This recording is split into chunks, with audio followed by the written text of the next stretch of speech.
सर्दी में अपन देखते हैं कि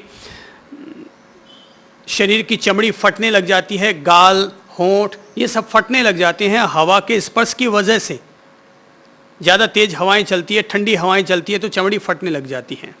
गर्मी में चिपचिपापन आ जाता है, पसीना आ जाता है, मिट्टी के कण चिपक जाते हैं, शरीर के जो छिद्र हैं, त्वचा में जो छिद्र हैं वो छिद्र बंद हो जाते हैं। तो ये तो सर्दी और गर्मी के परिवर्तन तो होते रहेंगे। तो फिर हवा जो हम लोग ग्रहण करते हैं वो किस तरह से सर्दी को भी झेल सकेगी और गर्मी को भी झेल सकेगी।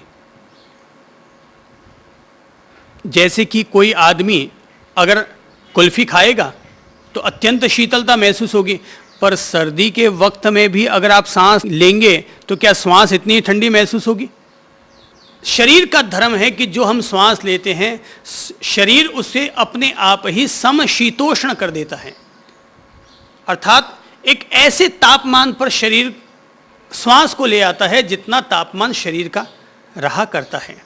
तो इसलिए शरीर सर्दी में भी गर्म रहता है और गर्मी में भी एक अनुपात में वो गर्म बना हुआ रहता है। और जैसे शरीर गर्म रहता है वैसे ही हवा भी समशीतोष्ण, शरीर का जो तापमान है उतनी ही गर्म हवा हो जाती है। ये प्रकृति की व्यवस्था है बड़ी जबरदस्त। आप सोचिए कि इंसान 1 मिनट में 15 श्वास लेता और छोड़ता है, यानी कि एक श्वास को लेने और छोड़ने में उसको 4 सेकंड लगते हैं।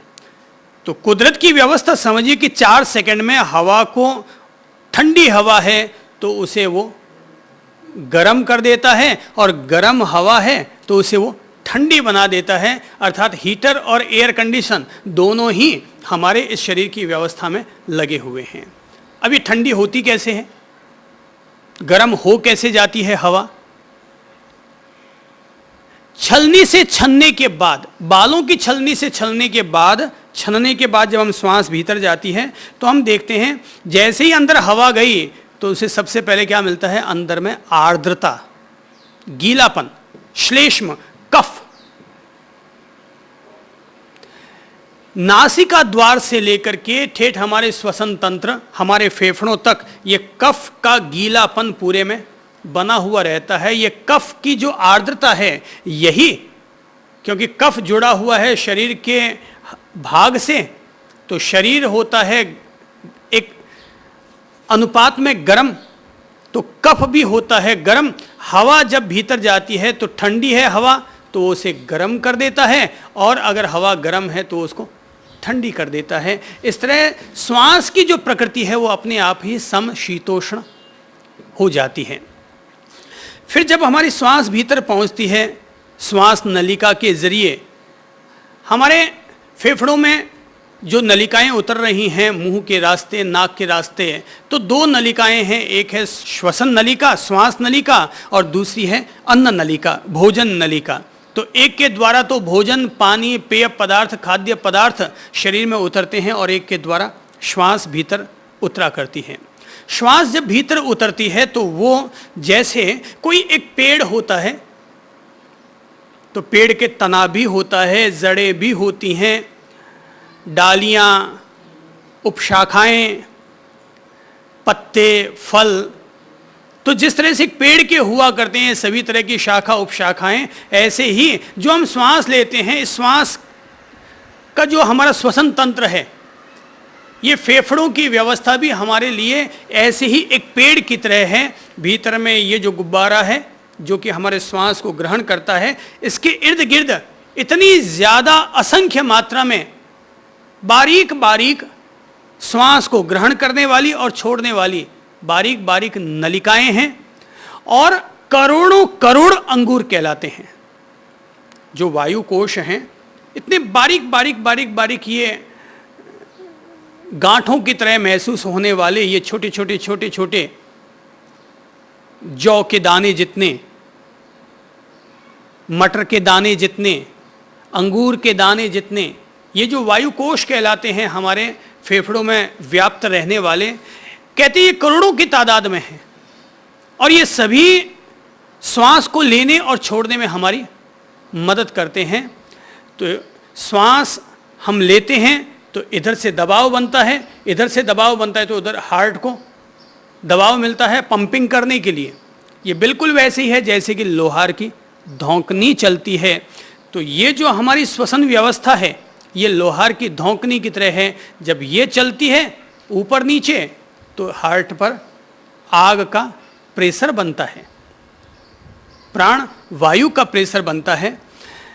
तो इस तरह से जब हम एक बार श्वास लेते हैं तो श्वास लेते ही वायु कोश अर्थात जो अंगूरे ये जो कहलाते हैं, ये अंगूर ये भी फूलते हैं, बैठते हैं, फूलते हैं, सकुचाते हैं।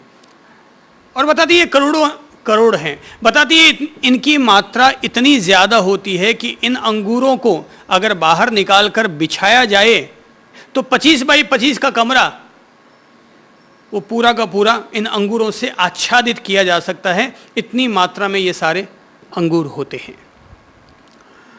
जब हम श्वास लेते हैं तो ये सभी चीज़ें हमारी काम करती है, पूरी एक फैक्ट्री है जो कि शरीर को संचालित करती है। तो ये तो हुई प्रक्रिया जो हम श्वास लेते हैं। पहला है श्वास का महत्व है जीवन के लिए। दूसरा बिंदु है और वो है श्वास हम लोग किस तरीके से शरीर में लेते हैं। तीसरा है श्वास हमारे शरीर को परिणाम कैसे देता है। जब हम श्वास लें तो उसका परिणाम किस तरीके से आता है हमारे शरीर में। हमें श्वास कैसी लेनी चाहिए, हमें श्वास लेनी कैसी चाहिए। प्रकृति की व्यवस्था है अपने आप सांस ली जा रही है, नेचुरल रूप में वापस सांस छूट रही है। जो हम सांस लेते हैं वो हमारे लिए अमृत है, जो हम श्वास छोड़ते हैं वो हमारे लिए जहर है। कार्बन डाइऑक्साइड शरीर के लिए जहर है और ऑक्सीजन शरीर के लिए अमृत है। हम लोग प्राणायाम को समझें उससे पहले ये भी हम समझ लें कि ये जो श्वास हम ले रहे हैं हम उसको लें कैसे। मेरी समझ से जो हम लोग श्वास लेते हैं उसके साथ 3 शर्तें हम लोगों को ध्यान रखनी चाहिए, 3 अनिवार्यताओं को हमें ध्यान रखना चाहिए। उनमें से पहली बात तो है और वो है जब भी हम प्राणायाम करें, प्राणायाम अर्थात श्वास को एक विशेष क्रम देते हुए ग्रहण करना और छोड़ना, उसका नाम है प्राणायाम। प्राणायाम अर्थात आयाम देते हुए हमने एक सोपान दिया, एक तरीका दिया और इस तरीके से हमने श्वास को लेना शुरू किया। जैसे प्रकृति से हम लोग श्वास लेते और छोड़ते हैं वो तो व्यवस्था है ही, पर जब हम इस श्वास के द्वारा अपनी सोई हुई चेतना को, अपनी सोई हुई ऊर्जा को जब हम जागृत करना चाहते हैं तो हमें इसको एक खास विधि देनी पड़ती है, एक प्रक्रिया देनी पड़ती है। यह गजब की बात है कि अगर हम श्वास की प्रक्रिया का उपयोग करते हैं तो शरीर के 70% रोग केवल एक प्राणायाम के द्वारा काटे जा सकते हैं। कितने प्रतिशत? 70% रोग केवल प्राणायाम के द्वारा काटे जा सकते हैं। आज अगर बाबा रामदेव, स्वामी रामदेव जी पूरे देश में अगर मशहूर हुए हैं तो उनके पीछे उन्होंने जिस माध्यम को अपनाया वो था योगासन। रविशंकर जी जिसके जरिए आज मशहूर हुए वो माध्यम था प्राणायाम। गोयनका जी और विपश्यना ध्यान पद्धति जिस वजह से मशहूर हुई वो थी श्वासोश्वास पर की जाने वाली ध्यान प्रक्रिया। एक बात पहली ये समझ लेनी चाहिए और वो ये है श्वास हमेशा सचेतनता के साथ ली जानी चाहिए। विपश्यना में जो आनापान सती कहलाता है अर्थात आती जाती श्वास पर अपनी स्मृति को, अपनी जागरूकता को कायम करना, अपनी आती जाती प्रत्येक श्वास का पूरी जागरूकता के साथ उसकी अनुभूति करना, प्रत्यक्ष अनुभूति करना, ठोस अनुभूति करना, इसी का नाम कहलाता है आनापान सती। सती यानी स्मृति, अपनी बुद्धि को, अपने चित्त को, अपनी जागरूकता को श्वासोश्वास पर केंद्रित करते हुए उसके उदय और विलय को तटस्थ भाव से जानना, राग द्वेष से रहित होकर के जानना, शांत चित्त होकर के जानना, उसका ज्ञाता दृष्टा होना, इसका नाम कहलाता है आनापान सति।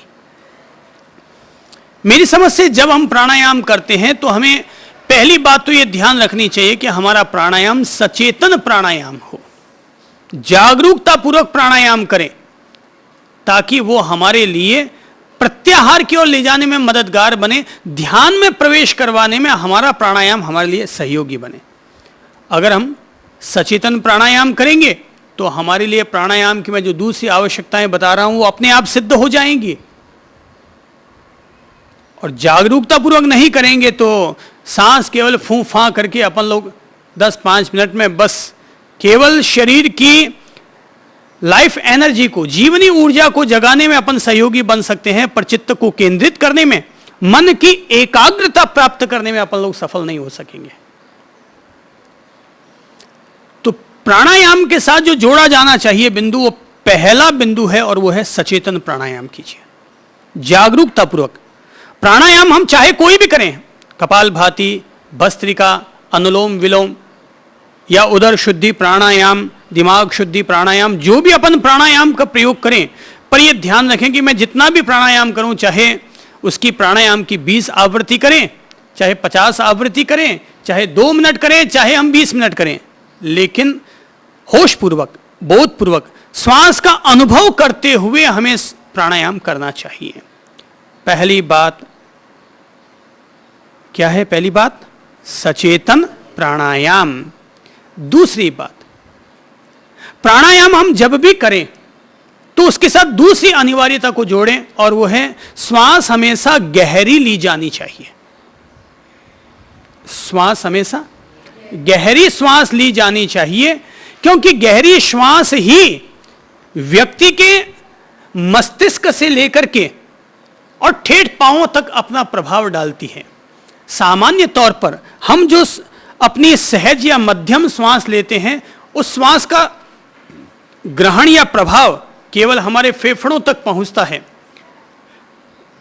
हमारे वायुकोशों तक पहुंचता है, हमारे अंगूरों तक पहुंचता है। लेकिन जब हम गहरी सांस लेते हैं तो जरा एक गहरी सांस लेकर देखो और भीतर देखो कहां तक उसका प्रभाव हम महसूस कर रहे हैं। न केवल नाभि तक, न केवल उदर प्रदेश तक, हम लोग ठेठ पीछे पीठ, कमर, बैठक का भाग, पुट्ठे, सभी जगह तक हम उसका दबाव अनुभव कर रहे हैं। हालांकि हवा वहां तक पहुंचती नहीं है,